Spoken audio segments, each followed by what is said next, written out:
Yes, people, what's going on? Welcome back to Saeed TV, and we are live for another episode of the debate show, Saturday debate show. We get it going, people, and we have a debate talking all things Man United. So there's never a dull moment with Manchester United, so let's get cracking. We got James in here, super positive, super energy. He's going to tell you how great of a football club it is at Man United. And yeah, James, how are you, mate? All good? Yeah, I'm all good, man. Lead founder of Toxic Positivity FC, I am. But yeah, Manchester today, it's been thunderstorms on it all day, so it's been a bit miserable, but treating myself to a little 10-minute holiday on the sunbeds, gym twice, and I'm all good, man. Bring it on. Yeah, man, I was in Ramsbottom today, man. I went for a walk and that, and listen, man, I went back to Manchester, mate, because the weather went great, man. So yeah, man, definitely, man, people, the weather ain't great. Kenpai, what you saying, man? Everything all good, bro? What is that, boys? Yeah, all good, thank you, mate. Looking forward to tonight. Should be a good one. Yeah, absolutely, absolutely. We got man like Usman, fresh from Italy, fresh from his holidays. You know what I mean? How's it going, man? I see you with the BBC screens everywhere, man. I don't know how you do it, man. How do you do it? How do you manage all the screens? God knows. Clearly not doing a good job. But yeah, listen, thank you for having me on. A pleasure as always. And as always, make sure you're slapping the like, people, and obviously support the homie. And, let's run those numbers up. It's going to be a good show. Yeah, absolutely. We've got a new guest on the panel today. We've got Tom from Nerdfire. He's on Twitch, so make sure you're following people. Tom, how are you, mate? Let them know who you are, what you do, and Yeah, give yourself an introduction, man. yeah, I'm good, man. I mainly do FIFA, to be fair, but obviously being a United fan, and FIFA's related to football, all about football. So I'm looking forward to it, mate. Honestly, I'm looking forward to this season as well. So hopefully it will be a good one. Absolutely, absolutely, man. But where do we start, man? Where do we start? Osman, we'll start off with you. How are you feeling? In terms of the progress of the transfer window, generally the mood of the summer. I'm not gonna lie to you, it's getting a bit one of them where a lot of people are getting restless. A lot of people feel like we're behind the schedule. We're not really getting the players that we probably needed this summer. Obviously, that hasn't been helped by the Glazers not selling the football club and the kind of camaraderie behind it and whatnot. But how are you feeling? I know you tweeted something yesterday, and I felt your pain, man. I felt your passion, man. But how are you feeling, bro? Yeah, obviously, me and James have spoke earlier, and our opinions are somewhat polar opposite on this matter. But look, I just think it's an absolute disgrace, if I'm being honest. I mean, look, at the end of the day, I understand the Onana one. I'm going to give them a buy for that because I don't think that one's going to be done in the next 4 years. Wherever it happens, it's going to happen soon. Of course, they got the Mason Mount one done. But if you actually look at it, at the grand scheme of things, you actually take a step back and actually deep what's going on with Manchester United Football Club. Obviously, I understand that. That's basically that saying us weird thin now. But the point is, we're not acting like a big club. I mean, Aston Villa are acting like a bigger club than us. I mean, obviously West Ham, they've had this situation with Declan Rice. I'm sure they're going to go into the market and spend money. But if you actually look at the way the club is run, it's a bit pathetic. I mean, I understand the situation with the owners is a massive hindrance, and of course that is going to affect the way the summer is going to go, and I understand that, and I understand that perspective. But as a football fan, I mean, we've just renewed our season tickets. For what? We've signed one player, potentially two player, i.e. the goalkeeper. We've got rid of no one. I mean, Tellers is back in the bloody... I know he's not returned to Carrington, but hypothetically he could return to Carrington. Bayer could be returned to Carrington. There's so many players that are surplus requirement, let alone the players that we need to actually get rid of. In my personal opinion, Maguire, McTominay, Fred, etc. There's a whole heap of a mess, basically. I mean, we don't have an update on Onana, as I've already alluded to. That's going to happen shortly. We don't have an update on the owner situations. We've got Rio Ferdinand saying it's going to happen in 24 hours. It's been a month since he said that. We don't have any new signings apart from Onana and Mount. Obviously, them two are good in their own right, but we've got zero strikers going to season. Rashford's not a striker. Martial can't stay fit. We haven't got a striker. I mean, Weghorst essentially led the line for the best part of the season. And we're going into a season, we're going to a pre-season, and Ten Hag is meant to rejuvenate and rebuild his team, and he hasn't got someone to lead the line. How is he meant to settle for pre-season without a number 9? I mean, it's an absolute joke. I mean, there's tying your manager's hands behind his back, and then there's this. I mean, He hasn't got one striker. Ideally, you'd need two to compete. I mean, if you look at all the other teams, everyone's got two. I mean, it's never fair to compare yourself to Man City, but that is essentially a competition. They got Haaland and Alvarez as their backup. I mean, it's a piss there. We haven't even got one, let alone two. I mean, situations are looking bleak. Fred may be on his way out. I mean, McTominay may be on his way out. Are we going to bring someone in to replace them? Granted, a lot of fans, including myself, don't want them at the club, but nevertheless, we do need to bring bodies in to replace them. I mean, if Fred does go, do you back the club to bring in Amrabat? I'm not 100% sure, whoever it may be. It's just a shit show from start to finish. And as I already mentioned, you've got players like Maguire, and I don't want to single him out. He's not the only one, but Maguire is similar to David De Gea. We need to get these two off the books. Obviously, De Gea is obviously gone because his contract's run out. But Maguire has to go as well. If you actually want to move the club forward and actually have this new lease of life, we need to get rid of these players. I mean, yeah, there's a lot to discuss. I'm sure the guys will get into it. But yeah, for me personally, frustrated to say the least. There's a lot there, James. I don't know, people, apologies on my mic. I don't know what's going on with my microphone. I'll try and fix it when James says his bit. But James, there's a lot to kind of delve in there, man. I don't know how you spin this, I don't know how you give this and say, well, ultimately it'll get better. We'll buy the players.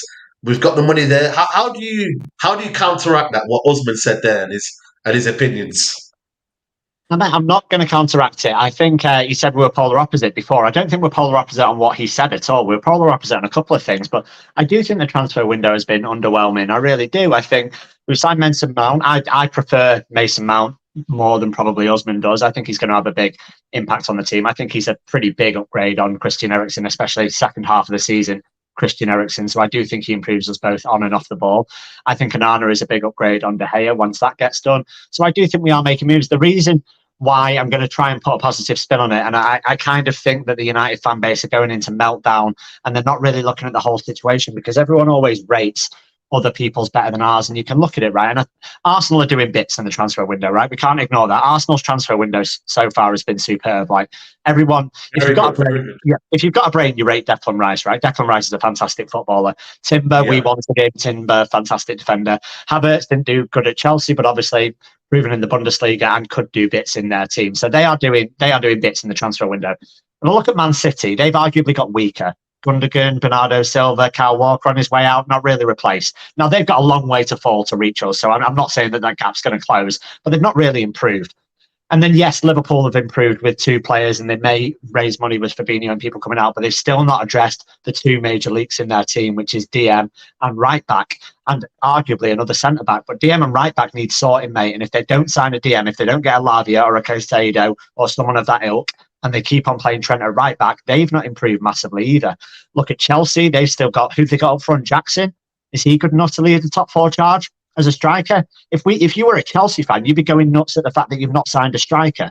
So, and Tottenham haven't resolved the Harry Kane situation. If you believe the latest quotes, then he could be off to Bayern. He says he wants to play Champions League and wants to play European football, and Tottenham don't have that. So, if I was a Tottenham fan or a Chelsea fan or a Liverpool fan or a City fan, I'd kind of be like, well, our transfer windows haven't been great either. So yes, Manchester United are behind. We are off the pace. We are behind schedule. There's no doubt about that. But so are other teams. And don't get that twisted. It's not like other teams are racing ahead and leaving us behind, because I don't think they've improved much either. And that's where I differ with other people. It's not on the fact that we're doing great business, because I don't think you can argue that. I think the transfer window has been open since the first, and we've not done anything. The biggest transfer that needed to happen this summer was the Glazers out of the football club. That's not happened yet. So that would have made everything a little bit better. That's not happened yet. Then if you've not got the money to sign people, fine, but you need to move people on, right? So you look at it and it's like, now we're finally getting players linked with Saudi, but this should have happened weeks ago. Then maybe we could have freed some money up to go in for Kane, to go for Højlund earlier, to bring people into the team so they could get on the tour. So there are massive faults in what Man United have done this transfer window. Make no doubt about that. I'm not going to spin that. What I am going to spin is everyone giving credit to other teams thinking they're doing fantastic business. It's like, yes, McAllister's good. Yes, the guy from the Bundesliga is good.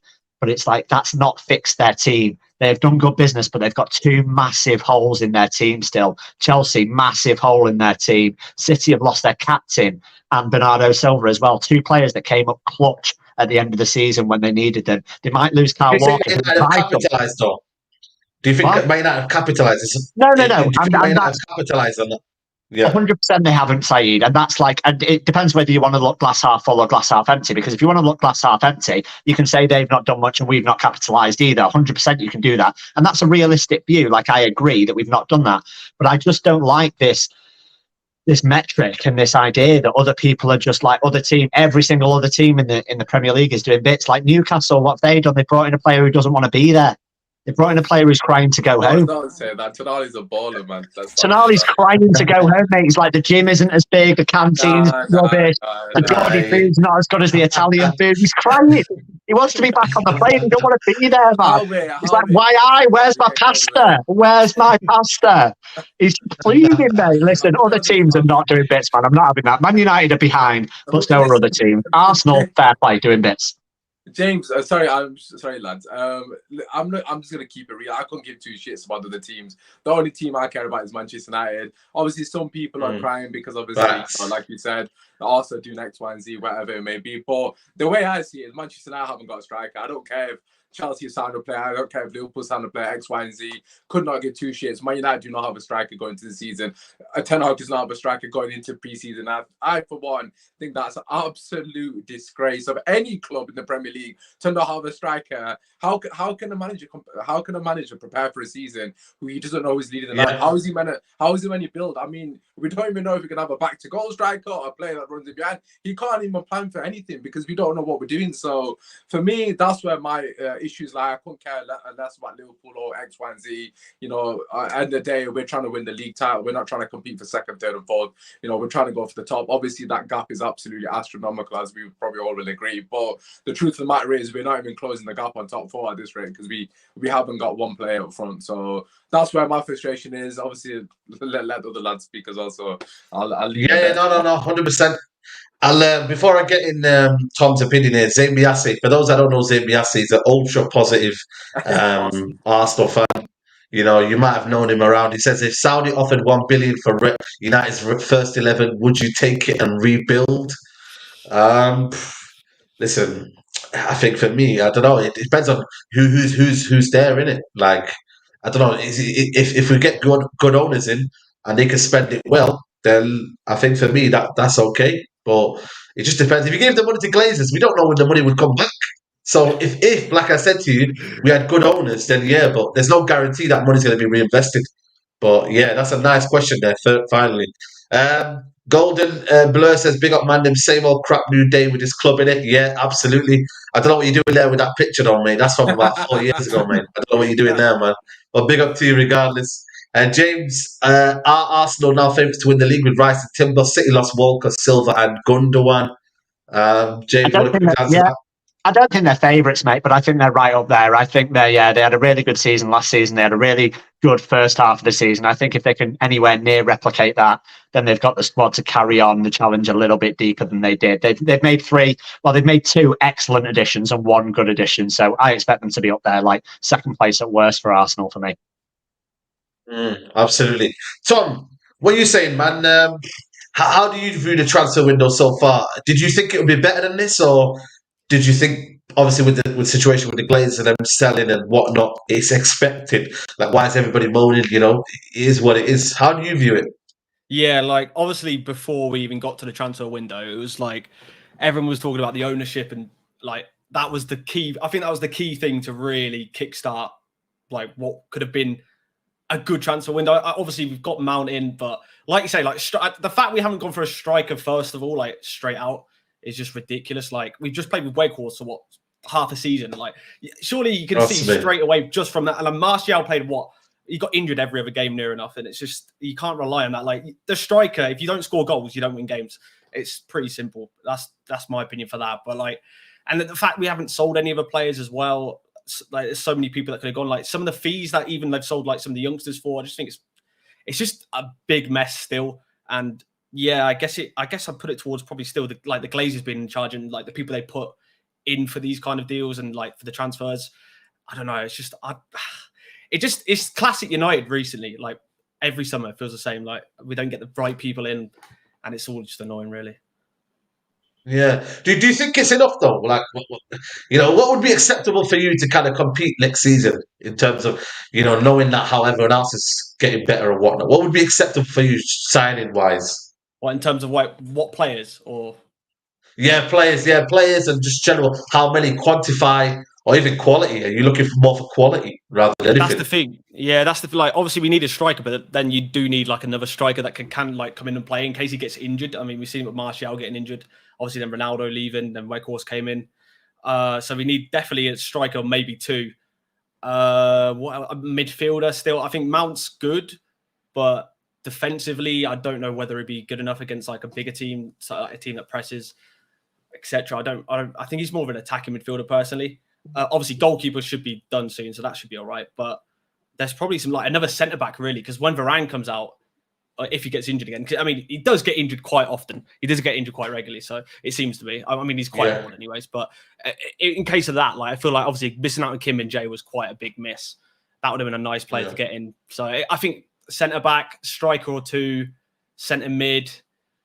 I think like another centre mid as well. I think at least really, and depending on who leaves as well, because you do, we need a big squad to really compete in the league, especially as well. Kempy, what are you saying, man? 1 month left of the season, man. Do you think we're on track? Do you think we're a bit behind? Like, No. you know what I mean? This is the honest debate. We want to be honest as fans. Like, where do you think Man United are in terms of the recruitment plan? Do you feel we should be better after what we did last season, and in terms of trying to improve more on it? Yeah, definitely. I think I've been quite positive the last sort of 2 or 3 weeks and how things have been going, but this week has drained all the life out of me.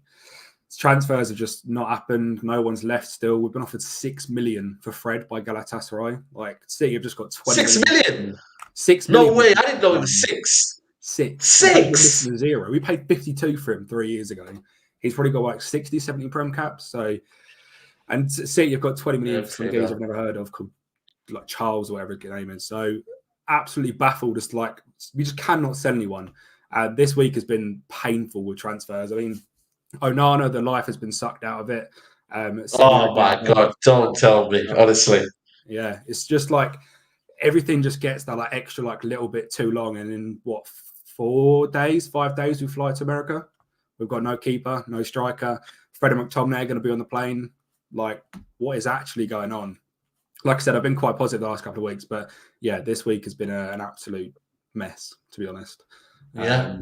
No, so because it's like, we need to do a lot, and it's like, you know what I mean? It's baby steps at a minute. You know what I mean? That's where I think the reality is, added with the fact that now what you're going to see, people, in the transfer market is a domino effect.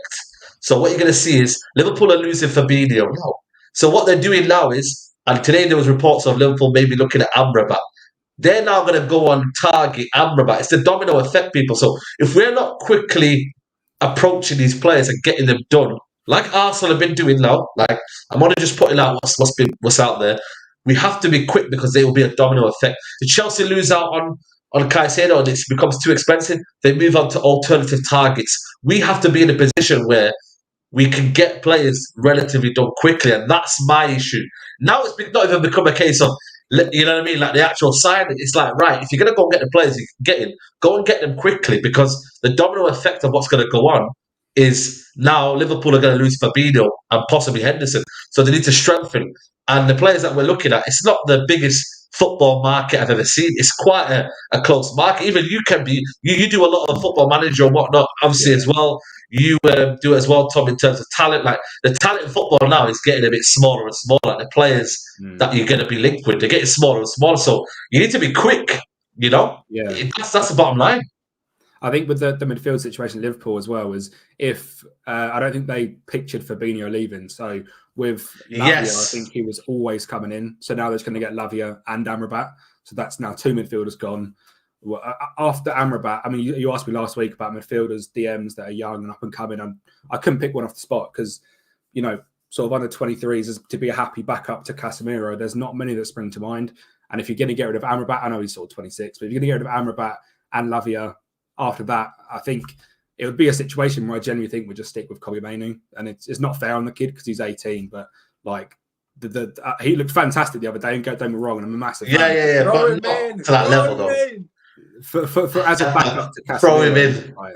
Yeah, bloody hell, man. Arsenal away when Casemiro lunges one in, and everyone's like, "Oh shit, who he got?" It's Kobe Mino. You don't want to do that to the kid because this fan base is probably the worst fan base you're gonna get in terms of throwing people on the bus. Like, you know what I mean? 1 minute they love him, and 1 minute they'll hate on him. So you don't want to put him in that position, you know. So I mean, I see you laughing there, Usman, man.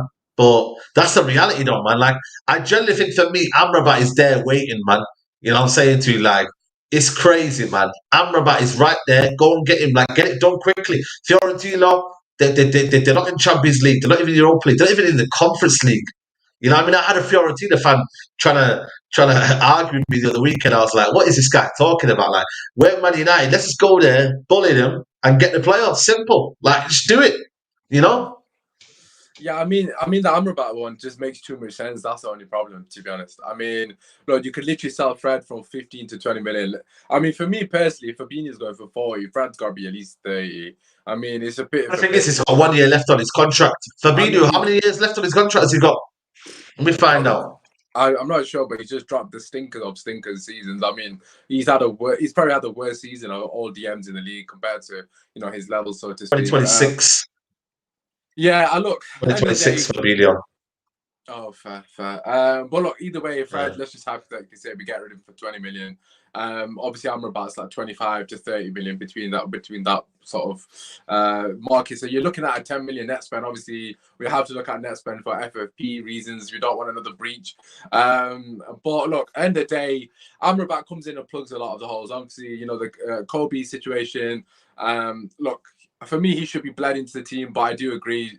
If you throw him into the deep end, especially with this fan base, it's a recipe for disaster, basically. I mean, I remember at the start of last season where McTominay had a couple of good games back to back, and a lot of this fan base was, well, not a lot, but quite a lot of the fan base was saying, "Oh, we don't need Casemiro, don't rush Casemiro in, McTominay's doing X, Y, and Z." Yes, I haven't forgot, I've got receipts. But, the point being is our fans overreact very quickly both ways. You saw it with Elanga as well. He had a very good start at United, and everyone was praising him, and then he had a couple of bad games, and then everyone was basically getting rid. And obviously with Kobe, he does look like a generational talent, or potentially someone who can at least have a very high ceiling. And with the situation what we're in, it probably would be a disaster knowing our fan base. So yeah, for me, I do agree with that. I think it's a bit more of the romance of maybe throwing him in and hopefully he swims rather than drowns. But yeah, for me, Amrabat makes perfect sense. I mean, the price tag as well is a bargain, really, within this market, given the situation that we're currently in. I mean, he can technically play in the box-to-box, and he also can fill in on 6. He's very proficient on the ball. He's got a lot of experience. He was absolutely influential, everything good with Morocco. If you do actually remember, Morocco didn't concede a goal until the game that she got kicked out. I don't know if that was open play or just a goal in general. I can't remember off the top of my head. But nevertheless, the defense was very resolute, and he was a massive foundation for that and allowed the other players to flourish going forward. So for me, it would be an absolute no-brainer to bring him in. Obviously Liverpool are potentially sniffing around that situation, which is completely fine. But for me, as a Manchester United fan, we need to act swiftly, as you mentioned, Saeed. I mean, we've still got Van der Beek on our books. What's happening with him? We've got Eriksen, who's probably going to be a squad player. We've got so many players there. I mean, we've got Fred, McTominay, and Van der Beek. All three, realistically, you could probably get rid of all three. Obviously, some people might still believe in Van der Beek. That's up to them. But the point being is, there's a lot of players there that, let's just say, God forbid, Bruno Fernandes gets injured.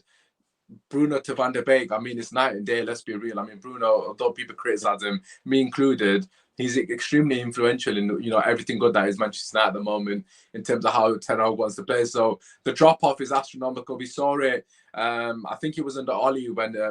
COVID season when we came back after COVID, and there was that period where Pogba, Matic, and Bruno were absolutely flying, and then when one of them got substituted off, we were absolutely went to shit. So I think we're kind of in that similar situation where we're too reliant on the starting 11. So we definitely need reinforcements, and for me, Amrabat would be astute business, which is not going to happen at Manchester United.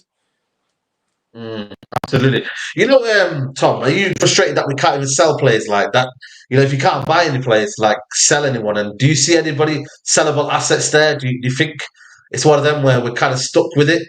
You know what I mean? Like, obviously, we'd like to get at least rid of, for me, I think there's about 3 or 4 that you could get rid of. and then bring some people in. But the thing is, they don't have no value, do they? They've not played football in a while. Maguire apparently we're hearing that he wants to stay and prove his place. That's fair enough, but we've got to make some space for others, man. But where are you in that regard, Tom? Like selling players? Yeah, like you said, I feel like there's a few players we can get value for. The likes of Dean Henderson. He's an English goalkeeper. Like people, Forest. Hopefully, maybe buy him. I don't know if that's still what they want or not. But like Maguire as well. That's the thing with like people like Maguire. That it's like their wages as well. Like obviously that's a big issue as well because they've got these such big wages here, and then they're going to have to obviously agree a deal with the club before we even sell them. So it's not even just the transfer fee. It's like whether these clubs want to pay the actual wages as well. And obviously they'll have to take a hit on that. But there's a lot, like if we don't sell, obviously we can't really reinvest as well as like what we should. Like there's so many players that should have been sold. And because they haven't performed very well. I mean, you look at Chelsea, though. Mount obviously didn't have the best season last season, and they still got the stupid amount. Havertz. Yep. I don't think Havertz has done much at all, really, over the threes. I know he scored the Champions League winning goal. That's pretty much all he's got to his name. They still get 70 million. I know he's young. I guess we haven't got many players that are, like, young that we want to sell on. It's like the likes of Fred, Maguire. They're all like McTominay's even quite old now. It's weird to even think that. Like, he's always seemed... 27 December. It's crazy. It's crazy. Like I still look at him anytime and it's like, oh, he's just coming through the ranks still, but he's not. He's coming to like that age where it's like you're prime, and when clubs don't want you at that point, then it's not really handy. But that's the thing. It's just whether we can generate interest. And you say obviously you talked about Saudi earlier. You hope some of these clubs maybe in Saudi come in for the players, but whether they do, we can just hope. That's what we got to hope for. Is that some other clubs are interested, so we can sell and then actually reinvest and get better players in to obviously improve the squad. Yeah, absolutely. Guys, nearly 1,000 people in the building. Please like the video. Doesn't cost you a penny. Hit the like button, bottom right-hand corner. And yeah, man, support the channel, people. Big up my guy, Winsky, man. Hope you're well, man. He goes, a lot of the competitive advantages we have had vanished. Most, if not all EPL teams can flex their muscles. The only differentiator now is promptness, timeliness gets you better players. Yeah, you're right. You know what it is. I'm starting to realize like maybe the fact that clubs now are being a bit more approachable. Look at Arsenal's model. Yeah, I know it's not what we shouldn't aspire to be there, but look at Edu and Arteta. Look at the way they're running things. Look at the way they're talking to players. It looks like for me, okay, you can have your Myrtle madness and whatnot, but for me, it looks like Ten Hag is having a lot of say in the transfer this window, especially in terms of the control, who's coming in, who's coming there. John Myrtle will obviously assist him in the football side of it, but you can see there's kind of a relationship going on there everywhere else. But here, Ten Hag has had to take control because of the absolute incompetence of the board, the Glazers, everyone in charge, really. And when you look at it, I don't really want that, if I'm being honest with you. I want a bit of balance. I want a football director to get involved. I want everyone to be in one kind of direction. That's why I wanted Rangnick to stay at the football club, because I wanted his football expertise. Yeah, I know you're going to disagree, but we could have done with a Rangnick this summer if he aligned with the philosophy of the manager, which I think he could have done as well. So that's why I'm like, yeah, that idea, when people say to me Myrtle Madness is not overpaying. Myrtle Madness is waiting a long time. That's what Myrtle Madness is to me. I know a lot of people give him the strengths and the arguments that, we have done things and whatnot in a budget, but, let's just be real. I've just laid you the facts there, James. You have stated facts, mate. I'm not going to argue with a lot of it. Like I said, I can't argue with a lot of it. I think other teams have plans, and Manchester United don't really have a plan. On the Ralph Rangnick thing, I would have loved to have seen Ralph Rangnick work with Eric Ten Hag still at the football club. But you've got to ask why he wasn't. And I think at the time it was kind of reported that he was going to stay around and stuff. Was it a Glazer decision to get rid of him? Or was it a Ten Hag decision to get rid of him? And at the time it was kind of split. And I kind of think people thought Ten Hag came in and didn't want to work with Ralph Rangnick, and that's kind of why he didn't go. So it may be Ten Hag's choice. And if you look at players, you were talking about Ten Hag's influence on signings. It's very much correct. I mean, look at the people we've signed. Anthony, he's worked with before. Lisandro Martinez, he's worked with before. Onana, he's worked with before. Mount, he wanted, obviously, when he was at Utrecht or whatever. Eriksen, he's worked with before. So there's huge links with Ten Hag and all the players. We seem to be shopping in the Eredivisie for quite a while, and I think we still are, to be honest. I think Ten Hag's scouting seems to be the only scouting we've got. So I'm not going to go against anything you've said. We are behind in terms of scouting network. We are behind in terms of having a director of football that works proactively on deals and definitely on selling players. I'm not going to argue that. On the selling players thing, I completely agree. We need to sell more. We should have sold more, and there is plenty of people in the squad that should be going for certain sums of money. And we can talk about your Freds and your McTominays and stuff. And I agree that if we can get money for them, they should go. But you've got to look at the wage books, right? Getting rid of David De Gea was a great thing because he was on £375,000 a week. That's £1.5 million a month off the wage bill. So that all helps. The next one, and I know I was going to touch and tell Tom because it was his debut, you really don't want to mention this guy because the chat goes mad. But the next one has to be Anthony Martial. 250 grand a week, that's £1 million a month on the wage book. Sorry, chat, I know you all love him, but he has to go. That's £1 million a month to play 11% of games. Not good enough. Has to go. Donny van der Beek, when was the last time he started a game and had a meaningful performance? He got a run of 3 or 4 last season. We played him at Sociedad away, when we needed a result on. And we played him another time. He had 4 games in a row, and then he had that bad injury. He had 4 games in a row, and they had that bad injury, unfortunately. And what did he do during those 4 games? What did he do during those 4 games, Saeed? Dog shit. Absolute dog shit. Did nothing. When he played against West Ham in the League Cup last season, what did he do? We lost 1-0. Dog shit.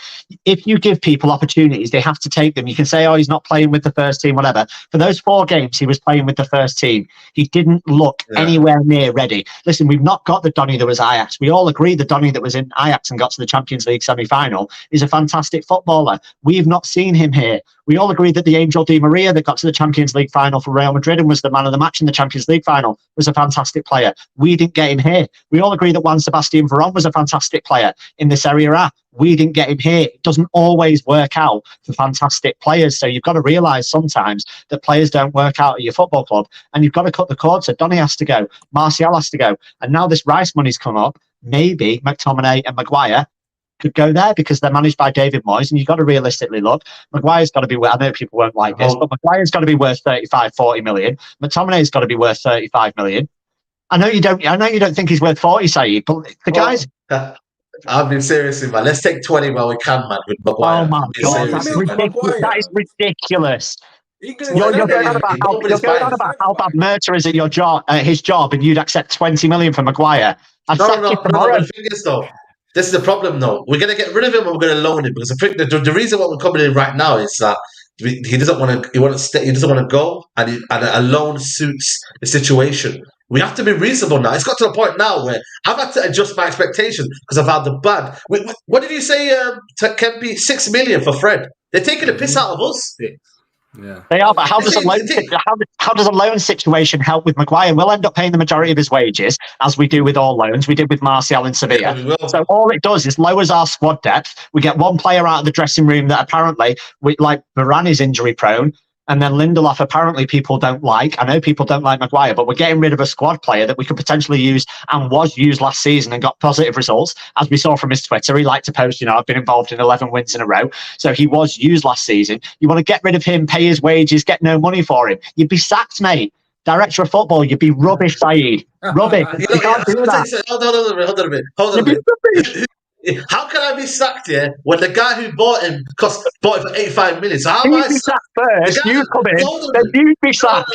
So that's what I'm saying to you. So you're now saying the guy John Merton that you call Merton Madness now should be sacked there. You're confirming I do not call it Merton Madness at all. I say he's when people say they want footballing men in footballing places, John Merton is a football man. He goes, he watches the academy and stuff. He's been around the football club for a long time. I'm not saying he's doing a fantastic job. He should have gone. He should have been sacked. I'm saying there's been a slight improvement since Ed Woodward left. I think there's been an improvement. But what I would say, and what I'm 100% certain on, is if he got sacked and you sent in your CV and got the job, you'd be sacked. I think for me, I'd do a better job. Honestly, I'd do a better job. I'd have the football structure in place. I'd have people in charge. I'd have a football philosophy. I'd have everyone aligned together.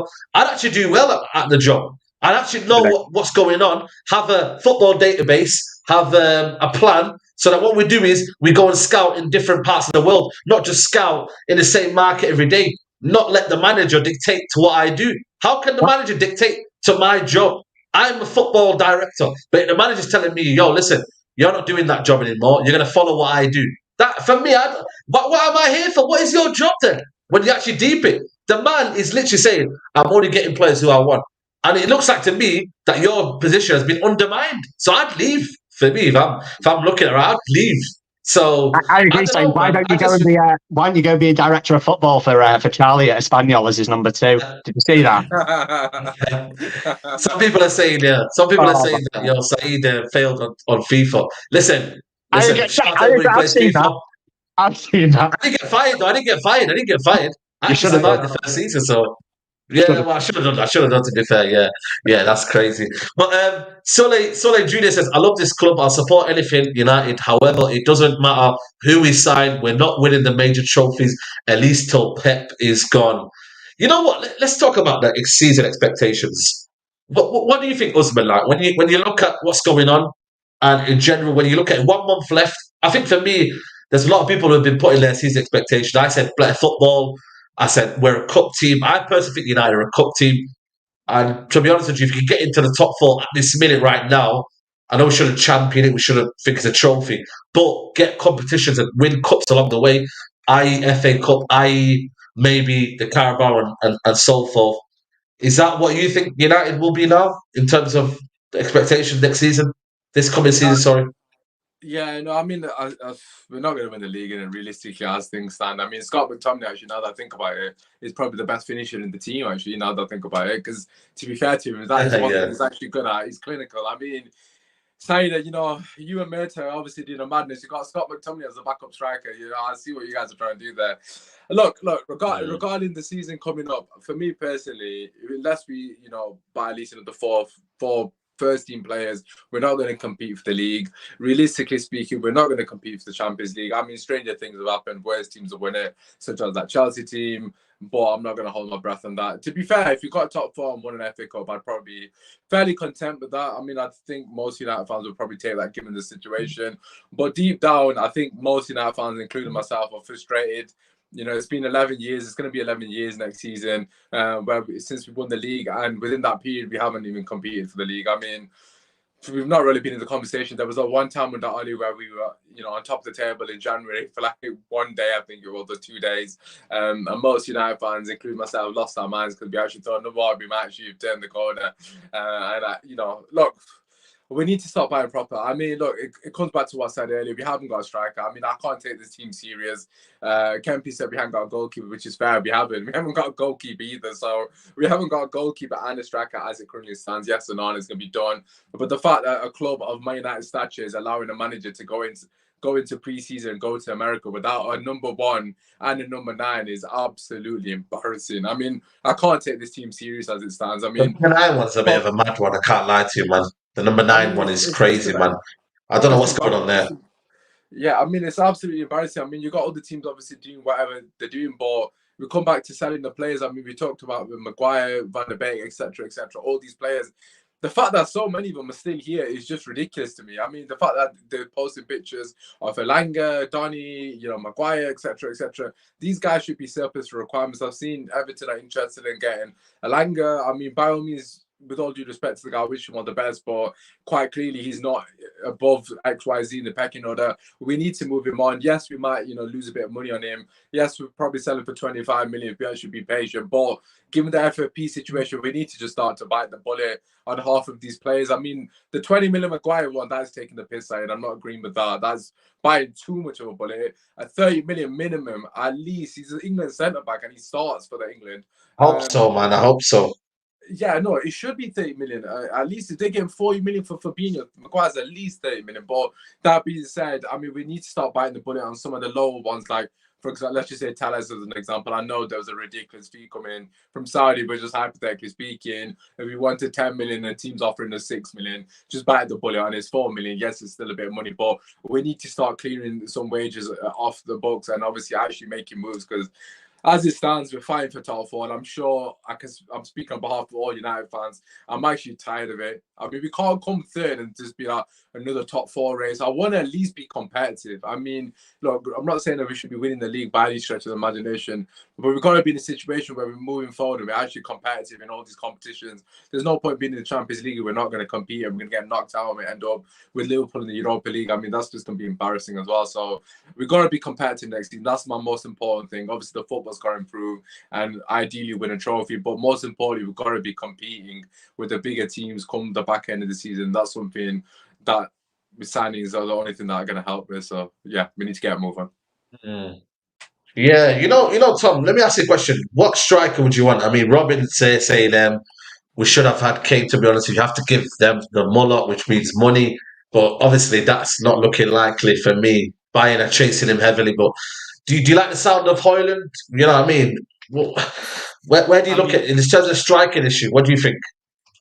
I don't know. It's like you said earlier about in terms of midfield. I feel like it's such a golfing difference of if you want an actual top class player, they're just costing so much money. And I mean, Hoyland, I've never actually. I can't say I've watched him play. I've never really seen him play. I mean, obviously Kane has scored guaranteed 25 plus goals near enough for how many seasons? I feel like that would have been the best one, but it's just stupid money it's not stupid money, but the market's just so expensive for these top tier players. I think Kane would have been the perfect striker. That's the one I would have gone with. But yeah, I just think there's just such a big difference of you have to either pay a stupid amount of money for a good player or you can get someone that's just nowhere near as good for about 20, 25, 30 million. It's just, once again, just like a filler. It's like another filler player if you go down to that level, in my opinion. But I don't know. It's a weird one because, yeah, the prices are just ridiculous. That's what I think. Yeah. Who would you go for right now in terms of striker wise? Anyone? Because Vlahovic's name is getting mentioned. You know what I mean? He could be off to PSG though. Anyone that you look at in world football right now, you know what I mean? Even if it's a Mitrovic, anybody that you kind of want that you think could do a job? I don't know. It's maybe, yeah, Vlahovic. I do when I've seen Vlahovic play, I think he would suit the way Ten Hag likes to play in a way, but I don't know. It's so hard. I feel like there's not that big of a market. There's a lot of strikers, but I feel like once again, it's just down to that the amount of money you have to pay for the top end, like an Osimhen, 150 million or whatever they wanted, something ridiculous. And he's only really had one good season, in my opinion. But I don't know which one to go with, just because it depends what we have to spend. Champion, man. Any names, man? Obviously, you're the man. You know what I'm saying to you? What are we saying, man? Hoyland, is Hoyland still the one for you? Are you kind of lean towards anyone else? What are you saying, bro? I love Hoyland, you know that. But everything's gone very quiet in the last couple of days of Hoyland, and everything's sort of ramping up with Kane. And I'm very, very hopefully speaking, you can actually rack up 120, 130 million pound in sales. 30 for McTominay, 30 for Maguire, 20 for Elanga. That's already been quoted. That's 80 million. 10 for Fred, 10 for Bailly and Tellez combined. So that's 100. You're already at a Kane price. So if Saudi were to come in, and realistically, like we're seeing with Chelsea, they can get 4 deals done in a week. By the end of next week, we could be sitting with a Kane. That's outrageous. We're not going to be sitting with a Kane by the end of next week. But there is a world where we could raise that amount of money and not that a longer space of time. I don't think we're asking for outrageous money there. I think, like Usman said, 30 million for Maguire isn't outrageous. 30 for McTominay, it's a classic David Moyes signing. That's 60. I mean, that's Hoyland already done.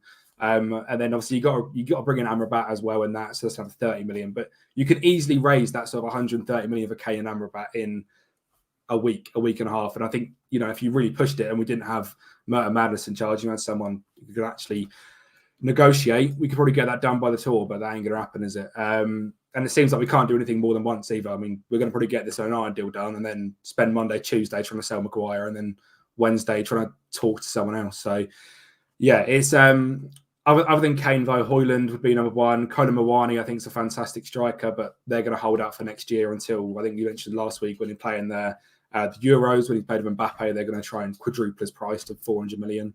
Osimhen's 150, and like Tom said, he's had one good season. Vlahovic, I don't think is the right profile. That's not who I would go for personally. I mean, is it outrageous to say if we're sitting here after the tour to get Mehdi Taremi and then get Ivan Toney in January?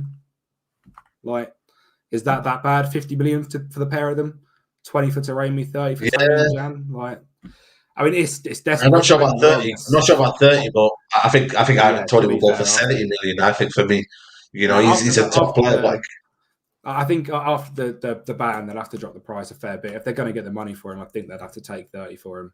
I think if he didn't have the whole ban over him, yeah, I think he's a 60 million pound striker. But I think in January, after his ban, I think you can go and snap him up for 30 million, 50 million. You've got in two strikers. Don't get me wrong. Again, I think they're both short-term strikers.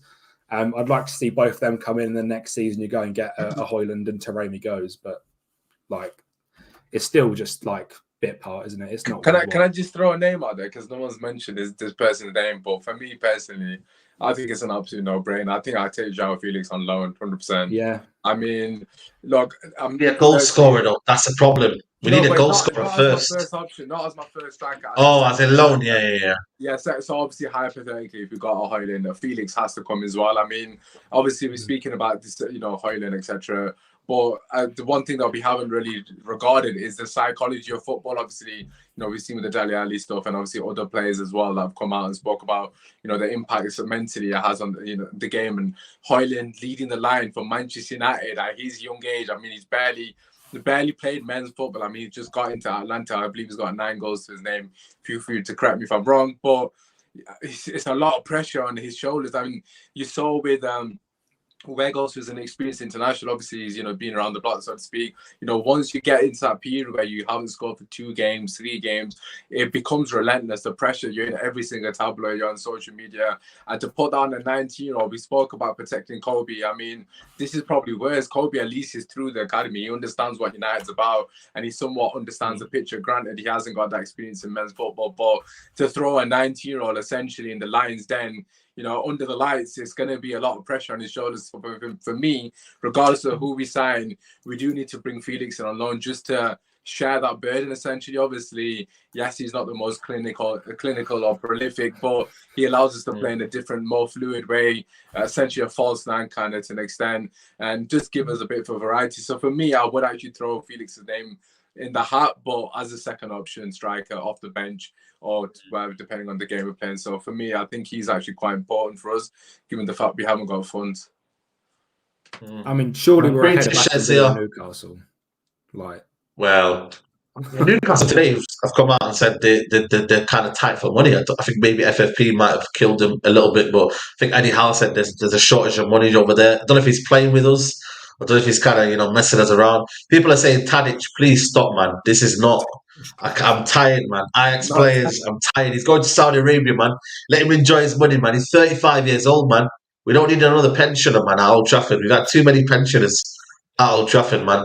Pretesh says it. First Kim in jail, now Amrabat. Why are we so bad at this? And Abdi Sheikh says 50 million max for Højlund. He's unproven, and I would like to get Kane. I would get Kane, and if we can't get him, then I would prefer Rashford a striker over a mid-table striker.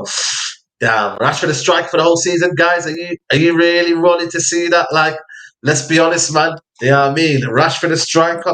It might be a situation where what Ten Hag is maybe banking on, and then the wingers get goals. I don't know if you trust them a lot, but for me, I couldn't watch Rashford for the striker for the whole season. He could do a job in certain games where you need to maybe win the ball high up the pitch, you need pacing behind, but not for the whole season, or as in your kind of main kind of striker. But going back to you, Kempe, does that change your perspectives on your season expectation then, what's going on right now? Or do you still have firm belief in Ten Hag and what he can do? Like, does it change anything for you? I think we're still, Arsenal just spent 100 million on a modern day Gareth Barry. I don't think we're that far off. I genuinely don't think we're that far off Arsenal and City. If we get Onana, Mount and a striker of Højlund or Kane, I don't think we're that far off. Another year of Ten Hag, people saying we're like miles off. First team to first team, I don't think we're that far off at all. I'd still be looking to challenge top 3 minimum. We're better than Chelsea, we're better than Liverpool, we're better than Spurs, we're better than Newcastle, we're better than Villa. The only teams we're combating with is City and Arsenal. I think we can be more consistent. I don't think we're that far off. So yeah, an FA Cup or a Carabao Cup. Yeah. I think it comes down to consistency in terms of home and away. I don't know, for me, away from home, if you've got that kind of, You know, we could push that gap. It was shocking.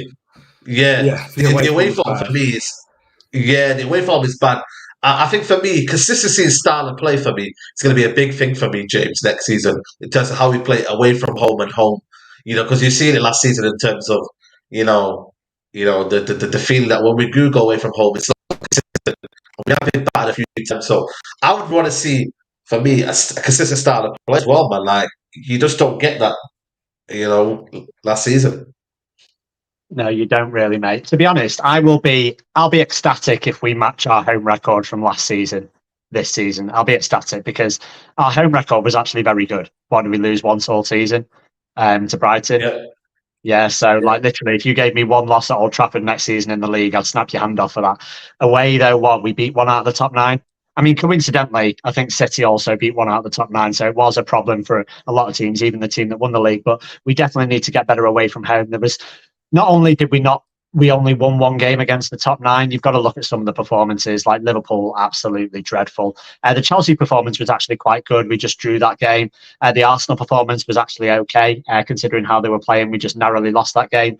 But a lot of the others, the Brentford performance, for example, the West Ham performance, so lifeless. Like, it was unbelievable to lose that game. We should never have lost that.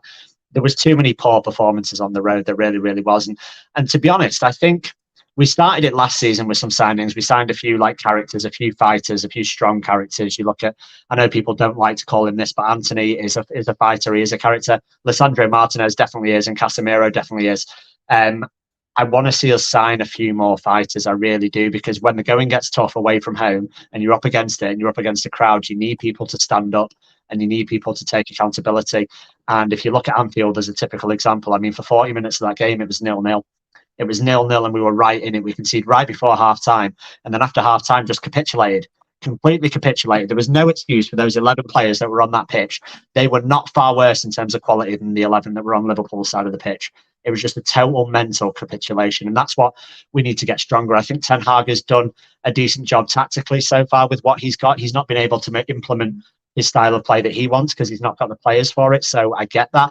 He's worked on what he could. He made us resolute at the back, and then we snuck a few games by the odd goal. But next season, I do want to see us control a few more games. I want to see us do a lot more off the ball. I think Onana's going to help that. I think the shape of the team is going to be different. I think Mount's definitely going to help that as well. I know people are talking about bringing in Amrabat for some off the ball help, and I agree against big teams, but I think off the ball against some of the smaller teams, I think Mount's going to be really good as well. I think his energy that he showed in the first 45 minutes the other day against Leeds was very good for a pre-season, considering he's not played a match since April. I thought he was very, very good. So I think that needs to change. I really do. So expectations for the season from my point of view, I think, to be honest, it depends on the rest of the transfer window. I think first and second are pretty much cemented. I really do. I disagree with Kempy. I think those two teams are quite far ahead of us. I think Arsenal...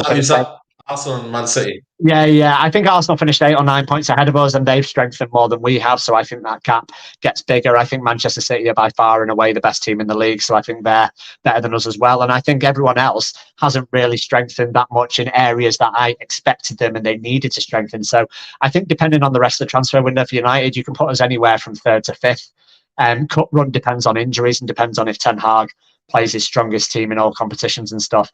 And on the striker thing, because I didn't give my 2 pence on it, I think there's a couple of options, really.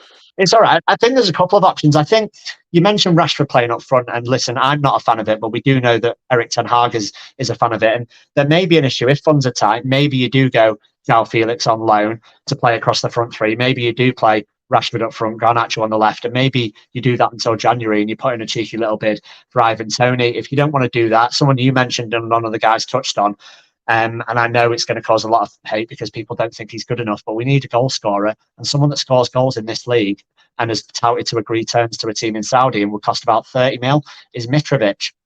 And you can say he's not good enough for Man United, but he scores goals in the league, man. He scores goals in the league. You can say he doesn't as much as you want, but he scored more goals than Højlund. And listen, you've got to look at Højlund. Like, obviously, going forward, Højlund's a better project than Mitrovic. I'm not saying that. But when you see prices like 85 million euros touted around for Højlund, you can't pay that. You can't justify paying 25 million less euros for Højlund than you would for Harry Kane. You just can't justify that at all. The guy's not proven. The thing is, though, James, The thing is, James, I don't think even Mitrovic goes for 30 million. I think he goes closer to 50 million, if I'm being really honest with you. A, because Man United need a striker, and B, Fulham are losing their best striker. If Fulham lose him to a Premier League club, and that's the reason why they go down, it's a big gamble, you know. That's why I think they rejected 25 million already from the Saudi clubs. Yeah. You know, I think for me, because we need a striker, I generally think for me, Mitrovic in this market now is going closer to 40 to 50 million for me. Because again, we don't have a striker, and there's a lack of striker. Premier League proven as well. So would you take? Like, they want Fred though, right? So would you take Fred and 20? Well, yeah, I think for me that would be a good deal. Yeah, I'll take that. Anyone disagree with that? I think for me that's a good deal. 20 million and then Fred. Let's do a deal on that one. You know, so I don't know. I think for me it's a skip. Yeah, go on. Yeah, sorry. I hear what you're saying. I think where you're trying to come from is obviously Mitrovic's back goals. But the one thing that you're factoring out is that Mitrovic stands service from wide areas where a lot of his goals, I mean, are predominantly in the air. Obviously, granted, he's good on the ground as well. There's no denying that. But let's keep it real. We had 6'6" Wegos. I swear he won that one header. Some of it his fault, some of it due to the fact that, to be fair to him, the deliveries were so poor from the fullback. Shaw's the only person in this team that can cross, and sadly, he doesn't do it enough. So for me, although Mitrovic on paper sounds like, he's a 25 goal striker, bring him into that team that's got 25 goals, he needs service, and quite frankly, we ain't going to give him the type of service that he needs to flourish. So although I understand your logic, I just don't think it's a match made in heaven, personally. How many headers did Rashford bag last season, Osman? I think it was 2. I think he scored more. I think he scored quite a few from service into the box, Marcus Rashford. I think you'd be surprised. Let me see. I'll find out. Not in Premier League in all comps. I seem to remember he scored quite. Like, listen, I'm not saying we put loads of balls into the box. I think it's 2. No, I think from service into the box, he probably got like 4 goals in all comps, 5. And I'm not saying that like we're going to survive off Mitrovic scoring. Okay. Rashford aside, because obviously Mitrovic is quite clearly better than him in the air. But the point is, the service in general from wide is piss poor. I'm sure most of us would agree. I mean, we're either hitting the first one from set pieces, or in general, it's just the quality is not there. I mean, Delo. I mean, I've been a big fan of his, but his crossing has not been brilliant. Shaw's one of the best crossers in the league, surely. No, Shaw is, but like I said to you, Shaw doesn't cross it in that often. No, I don't know. A lot of the time, there's not a target. Maybe he will change that, and Mitrovic is there. So, but I don't know. For me personally, I just think... I think it says 4 on here. I think it says 4. Oh, sure, 4. I think 4 goals from headers, I think it's... So, and Rashford's notoriously not good in that, and Mitrovic is. So I'm not saying it's an answer, and I do agree with Usman's point. Fulham obviously put balls into the box more than Man United do, but I'm just saying if you're looking for an option B, I think option A for Ten Hag will be playing Rashford down the middle. I really do. Martial when he's fit, obviously, but when is that? Rashford down the middle probably would be Ten Hag's number 1 option. And then if you're looking for a plan B, I think he's a good plan B. And obviously, maybe you don't want a plan B that costs 50 million. He's a good plan B. I'll give you that. He's a good plan B. But he's much better than Weghorst in the air as well, by the way. Weghorst, like for being 6'6", the guy can't win a header for Tottenham. Yeah. No, he can never win a header. You know, Tom, do you like Rashford as striker, Tom?